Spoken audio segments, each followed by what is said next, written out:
లోక్సభ ఎన్నికలకు ఆప్ సిద్ధమైంది. ఆ పార్టీ అధినేత ఢిల్లీ సీఎం కేజ్రీవాల్ ఈ రోజు నుంచి ప్రచారంలో పాల్గొనున్నారు. ఢిల్లీ లిక్కర్ స్కామ్ లో అరెస్ట్ అయి మధ్యంతర బెయిల్పై విడుదలైన కేజ్రీవాల్ ప్రచారం స్టార్ట్ చేయడంతో ఆప్ కార్యకర్తల్లోనూ జోష్ వచ్చింది.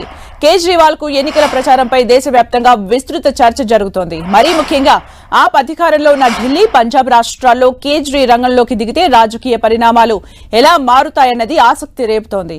ఎన్నికల ప్రచారం నిమిత్తం 2 వారాల మధ్యంతర బెయిల్ పొందిన కేజ్రీ గత శుక్రవారం బయటకు వచ్చారు.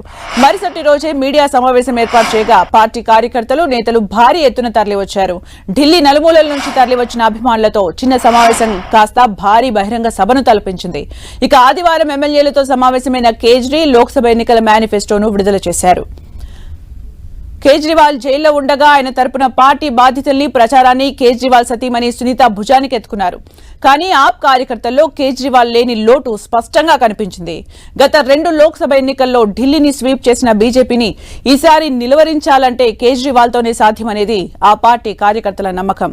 సరిగ్గా ఎన్నికల సమయంలో మద్యం కుంభకోణంలో ఆయన్ను అరెస్ట్ చేసి 50 రోజులు జైల్లో ఉంచడంతో ఆప్ డీలా పడిపోయింది. మరోవైపు ఆప్తో పొత్తును తీవ్రంగా వ్యతిరేకిస్తూ కాంగ్రెస్ కు చెందిన పలువురు నాయకులు రాజీనామా చేశారు. ఢిల్లీ కాంగ్రెస్ అధ్యక్షుడు అరవిందర్ సింగ్ లవ్లీ బీజేపీలో చేరిపోయారు. క్షేత్రస్థాయిలోనూ 2 పార్టీల శ్రేణుల మధ్య విభేదాలున్నాయి. ఇలాంటి పరిస్థితుల్లో కేజ్రీ రాక 2 పార్టీల మధ్య సమన్వయాన్ని పెంచుతుందని, ఉమ్మడి ప్రత్యర్థి బీజేపీని ఎదుర్కొనేందుకు బలమిస్తుందని విశ్లేషకులు పేర్కొంటున్నారు.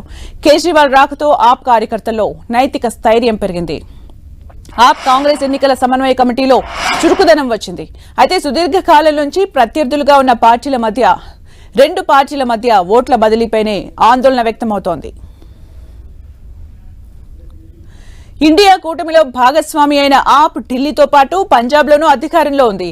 ఈ 2 రాష్ట్రాలతో పాటు బీహార్, ఉత్తరప్రదేశ్ వంటి హిందీ బెల్ట్ రాష్ట్రాల్లోనూ కేజ్రీవాల్ ప్రచారం చేయనున్నట్లు ఆప్ ప్రకటించింది. ఈ రోజు నుంచి ప్రచారం చేయనున్న కేజ్రీవాల్ లక్నోలో జరిగే బహిరంగ సభలో ప్రసంగించనున్నారు. రేపు జంషెడ్పూర్లోనూ, 17న ముంబైలో పర్యటించనున్నారు కేజ్రీవాల్. ఢిల్లీలో ఉన్న 7 స్థానాల్లో 4 చోట్ల ఆప్ పోటీ చేస్తుండగా కాంగ్రెస్ కు 3 స్థానాల్లో రంగంలోకి దిగింది. ఢిల్లీలో ఈ నెల 25న పోలింగ్ జరగనుంది. ఇక ఆప్తో పొత్తు పెట్టుకున్న కాంగ్రెస్ పంజాబ్లో సొంతంగా పోటీ చేస్తోంది. పంజాబ్లో 7వ విడతలో జూన్ 1న పోలింగ్ నిర్వహించనున్నారు.